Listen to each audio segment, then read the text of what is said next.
I've never met a successful agent that doesn't do open houses. Now, you might not like doing open houses, or you might love doing open houses.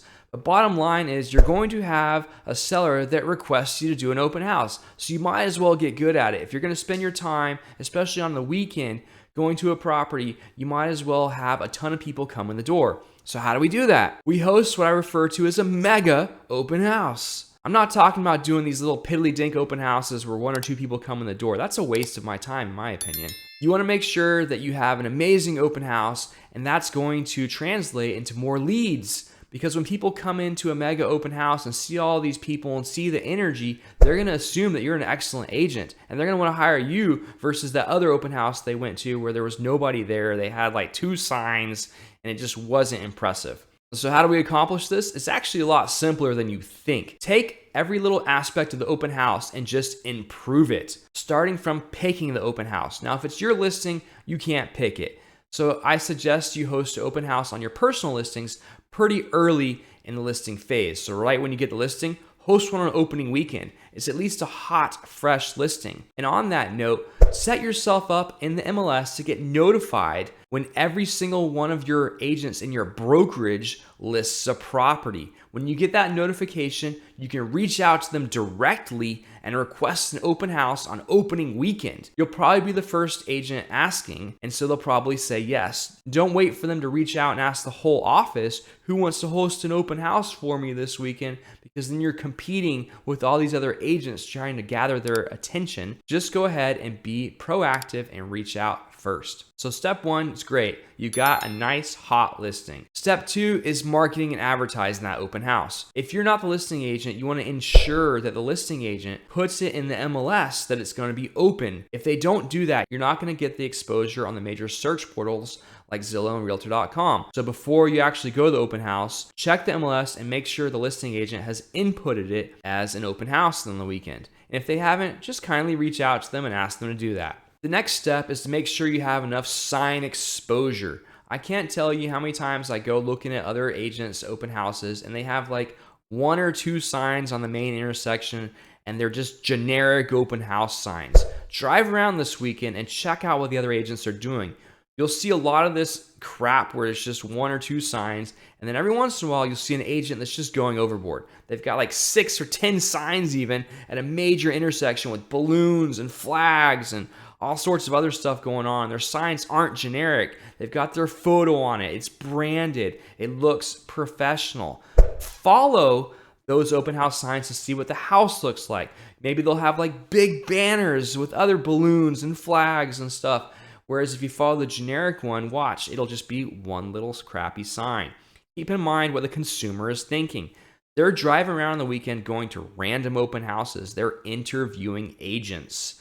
Before they even meet you, they have already made up their decision as to whether you are a professional or not. I'm telling you right now that if they drive up to the home and you have tons of signs and banners and flags, you look amazing compared to the competition. So step 1 is they're going to like you before they even meet you. Once they come in the door, that's your time to shine. Your personality needs to come out. Be high energy, but don't be overbearing. Depending on how many people come in, you might have to pick and choose who you spend your time with.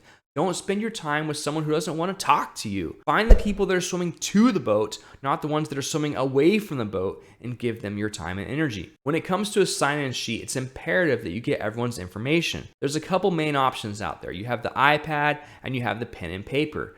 I actually prefer the pen and paper.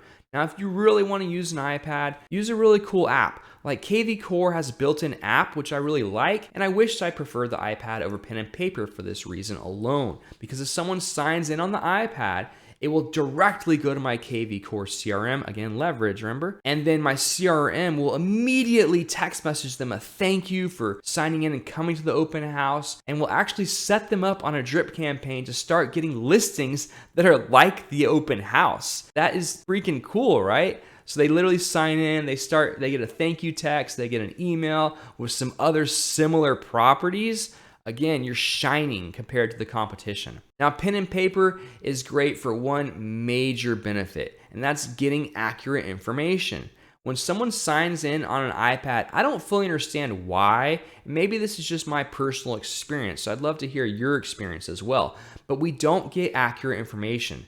People put in fake emails or fake phone numbers for some reason. I don't know why they do on that iPad, whereas on paper, I seem to get more accurate information. And what I do on paper is actually just a line item sign-in sheet. And before anyone shows up, I'm actually gonna fill in 3 or 4 fields with bogus information. Because when people come in, they're gonna do what the person above them did. So when they see other people's information, they fill in the name, they fill in the email, they fill in the phone number. Are they buying or selling? What's their time frame? I do not ask if they have an agent. I don't ask on the iPad, and I don't ask on pen and paper. They will tell you if you have an agent, but if you ask if they have an agent, believe it or not, they all have agents, even though they don't. I actually went and shadowed this one agent at an open house. I showed up kind of midway. I was like, how's it going? How's the traffic? Oh, I had a lot of people come in, but everyone's got an agent. I was like, that's weird. And so I looked at his, sheet, and he had the question, do you have an agent? They all checked yes. And I was like, what about that couple right there? They seem nice. They have an agent? Yeah, they checked. Yeah, they have an agent. So I went and talked to them. They didn't have an agent. And in fact, that ended up turning into a client for him. And so I don't ask that question. If you're going to ask, you can ask in person. You can ask on the phone. But don't ask on a sign-in sheet before they get to know you.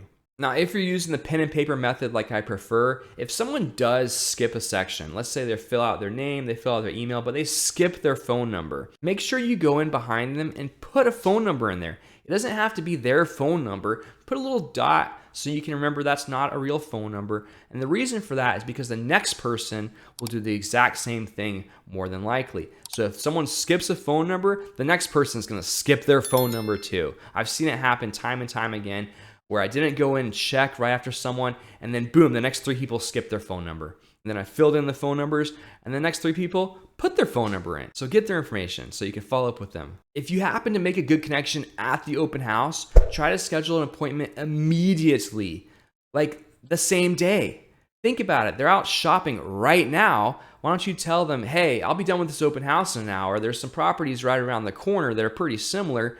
Are they on your list? Do you want to go check them out with me? Before the open house, you should have this list available. Do a little market research before you even host your open house to see what's in the area that's similar, because people that are coming into your open house are probably looking at those homes as well. And if you say, hey, I'm free this afternoon. I saw there was, this house down the street at 1234 Main Street. Maybe you don't like this one. We can go look at that one. And so I often joke with people, while we're at the open house, what do you think? You want to buy it? And, just kind of gauge their reaction. And if they, 9 times out of 10, they don't want to buy it. It's just the, how it is. People are coming into open houses kind of randomly sometimes. But that transitions into the invite of, hey, let's go look at these other homes after this one. Once you've collected all this information, it's your turn to follow up with everybody. And so I recommend video. And so what I've seen be really effective is to take your phone right after the open house and just make a quick video of yourself, a little selfie, something along the lines of, it was great to meet you today at my open house. I'd love to show you some other properties in the area. Let me know what your schedule's like and if you want to go shopping with me. So that's it. That's Open House 101. A couple other great ways to market this open house is actually, number one, to flyer the neighborhood. Print out some open house flyers and go stick it on everyone's door in the neighborhood. And if you see anybody in person, talk to them. Tell them you're hosting an open house down the street and you'd love to have them help pick out their neighbors. You could take this one step further and door knock the corner homes. So if you're gonna be putting signs in someone's yard, even if it's not their actual yard and it's city property, it's nice and polite to go ahead and let them know. I've lost signs because I didn't tell someone I was going to put a sign in their corner. And then after the open house, I went to go pick it up. And one of the most important turn sides had been pulled and it was gone. It was probably that homeowner that was like, well, who put this in my yard, and took it. So just door knock, walk up to their home with a sign in your arm. Just knock on the door. I know it's scary. Just do it. Once you do 1 or 2, it gets really easy. And say, hey, I just wanted to politely ask if I could put this sign in your yard for a few hours while I have an open house down the street. They're going to say yes. Don't be scared about it. And you can give them your business card and they'll be like, oh, I remember that guy. Another thing you can do is actually cold call the neighborhood. So you can use a telemarketing system like Mojo or RedX to triple line dial everyone in the neighborhood. Those companies sell the neighborhood data, so you can literally just circle the neighborhood, pull all their phone numbers, dump them in the dialer, record a voicemail message like, "Hi, my name is Josh Marriott. I'm hosting an open house in your neighborhood this weekend. I'd love for you to stop by so you can help pick out your neighbors." And just slam the dialer for an hour or two and talk to, 20, 30 neighbors and leave 100 voicemails. Don't forget about the power of social media. Every neighborhood has some sort of neighborhood group or a buy-sell trade group.